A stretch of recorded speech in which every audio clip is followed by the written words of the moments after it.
Bonjour, moi c'est Mona.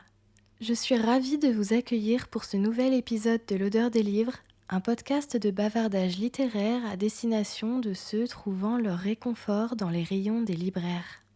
Ici donc, c'est un peu comme un club lecture. Je vous parle bouquins, histoires, aventures et péripéties. Chers lecteurs, chères lectrices, chers curieux, bienvenue dans ma bibliothèque.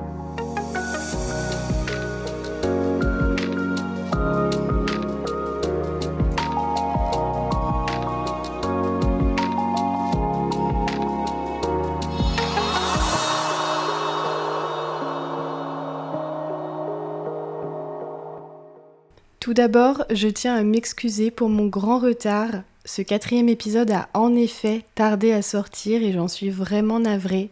J'ai maintenant beaucoup plus de temps à consacrer à l'odeur des livres et je suis très heureuse de vous voir au rendez-vous aujourd'hui. Merci. Le podcast du jour aborde une œuvre que beaucoup d'entre vous connaissent déjà. Vous n'avez peut-être pas lu le livre, mais vous connaissez bien le personnage principal. D'ailleurs, on connaît plus souvent le film que le livre. Si vous aviez entre 7 et 13 ans en 2009, vous avez peut-être eu la peur de votre vie devant ce film d'animation à l'ambiance des plus sombres. Une petite fille qui s'ennuie dans une grande maison, une étrange porte, un univers parallèle. Je sais que vous savez. Aujourd'hui, on se parle du génial mais très effrayant conte noir Coraline, écrit par Neil Gaiman et publié en 2002. Pour ceux qui n'ont pas vu le film et qui n'ont jamais entendu parler de Coraline, je vais donc faire un petit état des lieux.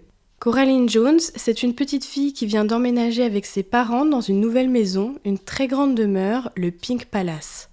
Cette immense maison est divisée en plusieurs habitations. Coraline, elle a des voisins un peu bizarres, ses parents sont super occupés. Bref, elle finit par vite s'ennuyer et pour tuer le temps, elle fait sûrement comme tous les enfants de son âge, elle va explorer sa nouvelle maison de fond en comble. Et elle finit par trouver quelque chose. Elle finit par trouver une porte. Cette porte, elle n'aurait jamais dû l'ouvrir. À partir de cet instant, Coraline va découvrir un univers des plus étranges. Et de fil en aiguille, les choses vont se corser. Coraline et ses parents finiront par se trouver en danger. On nous le répète depuis notre plus jeune âge. Il faut se méfier des apparences. Coraline, elle aussi, aura compris la leçon. Mais à quel prix ?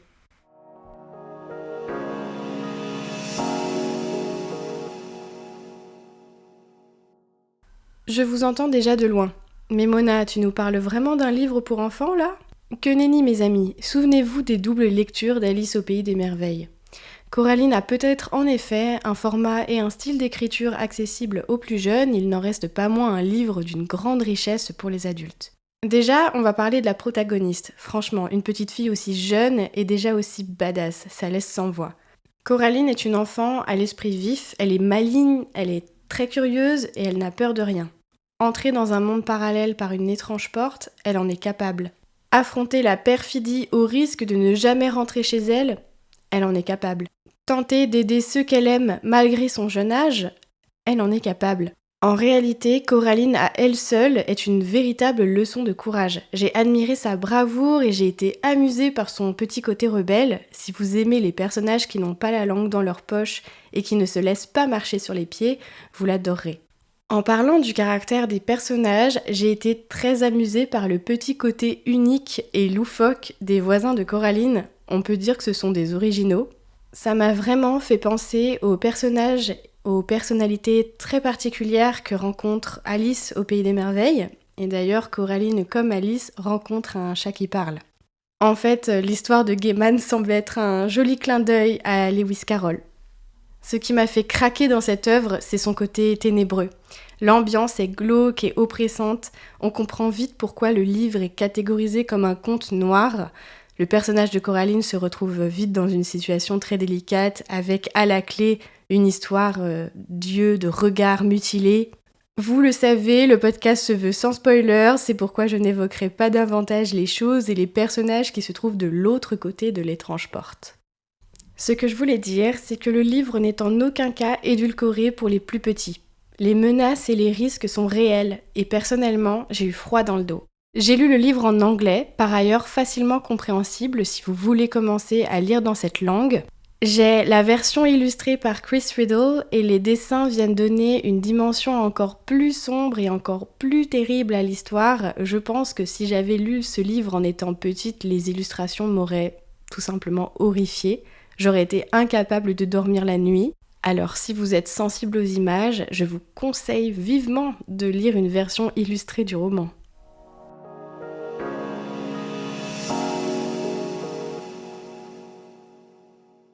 L'autre morale du livre, c'est certainement celle qui dit que l'herbe n'est pas plus verte ailleurs. Coraline, c'est finalement une petite fille à laquelle beaucoup d'entre vous vont s'identifier. C'est une enfant qui s'ennuie pendant les vacances d'été, qui n'a rien à faire et qui vient de déménager. Elle n'a pas encore d'amis aux alentours et ses parents sont trop occupés pour jouer avec elle. Tout ce qu'elle voulait, c'était de l'aventure, de la nouveauté, du piquant dans son quotidien un peu morne. Peut-on vraiment lui en vouloir ? On a tous rêvé de trouver un passage secret dans notre maison. Coraline, elle en trouve vraiment un à travers cette mystérieuse porte. Combien d'entre nous se seraient également laissés tenter ? C'est d'ailleurs une sous-lecture du livre que j'ai aimé voir. Coraline est une histoire d'émancipation.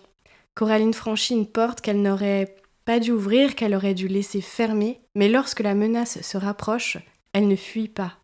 Dos au mur, elle choisira la bravoure et elle se battra bec et ongles pour tenter de rétablir l'ordre des choses. Après tout, grandir, c'est aussi se frotter à plus coriace que soi. Passons maintenant au portrait chinois du livre. Si Coraline était une couleur, je vois des teintes bleutées et violet foncé. Le genre de teinte qui touche à la spiritualité, à la magie, au mystère. Je pense aussi avoir été un peu influencée par la couverture de mon édition par Bloomsbury, donc celle de 2013, et j'ai aussi été beaucoup influencée par la représentation du tunnel derrière la porte qu'on peut voir dans le film d'animation de Henry Selick également. Ce tunnel est exactement dans les couleurs, dans les teintes dont je vous parle. Si Coraline était représentée par une odeur, le parfum qui me vient à l'esprit, c'est l'odeur de l'herbe après la pluie. Parce que Coraline explore sa maison, parce qu'elle n'a pas le droit d'aller jouer à l'extérieur à cause de la pluie dehors. Je trouve que l'histoire sent aussi un peu le grenier. L'odeur de renfermer des pièces des vieilles maisons dans lesquelles on ne va jamais et qui sont pleines de bazar. D'ailleurs, ces pièces sont souvent un peu effrayantes. Et pour finir, si l'histoire était une musique, je dirais 12 O'Clock Magic par Jerry Lacey. C'est une musique que j'ai trouvée dans une playlist. En fait, j'ai découvert une playlist absolument géniale, très immersive sur le thème de Coraline. Vous pouvez la trouver sur YouTube en tapant Coraline Inspired Music Dreamscape Ambiance. La chaîne s'appelle Moonlight Ambiance.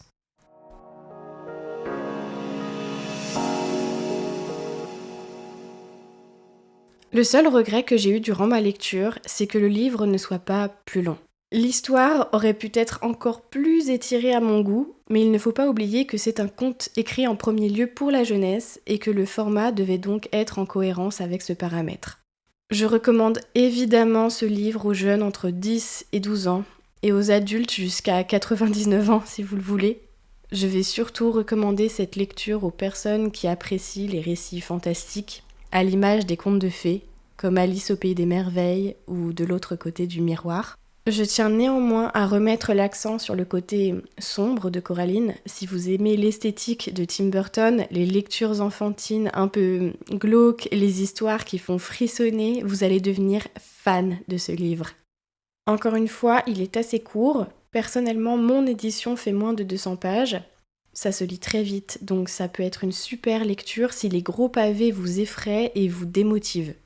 Évidemment, je le conseille à toutes les personnes qui ont vu le film d'animation, qui par ailleurs est excellent et est un chef-d'œuvre du stop motion. C'est une véritable prouesse technique. Tout ce que vous voyez à l'écran a été fait, construit, cousu, animé à la main. C'est absolument dingue. Si vous êtes intéressé, je vous encourage à aller regarder les backstage du film sur YouTube, Coraline Behind the Scenes des studios Leica. Vous tomberez sur plusieurs petites vidéos tout simplement magnifiques. On se quitte maintenant sur une citation du livre. Fun fact, c'est une de mes citations préférées à laquelle je me réfère très souvent dans la vie de tous les jours. Je la trouve particulièrement inspirante. Ayant une version originale du livre, je vais tout d'abord vous la donner en anglais avant de la traduire. Nous sommes donc chapitre 5, page 69. When you're scared, but you do it anyway, that's brave. Cette citation est traduite par le courage, c'est quand on a peur, mais qu'on y va quand même. L'épisode touche maintenant à sa fin. Merci une nouvelle fois de l'avoir écouté. J'espère vous avoir donné envie de découvrir ou de redécouvrir l'histoire de Coraline à travers l'œuvre originelle ou l'adaptation. On se retrouve très vite pour un nouvel épisode et d'ici là, faites attention aux portes que vous ouvrez. À bientôt dans ma bibliothèque.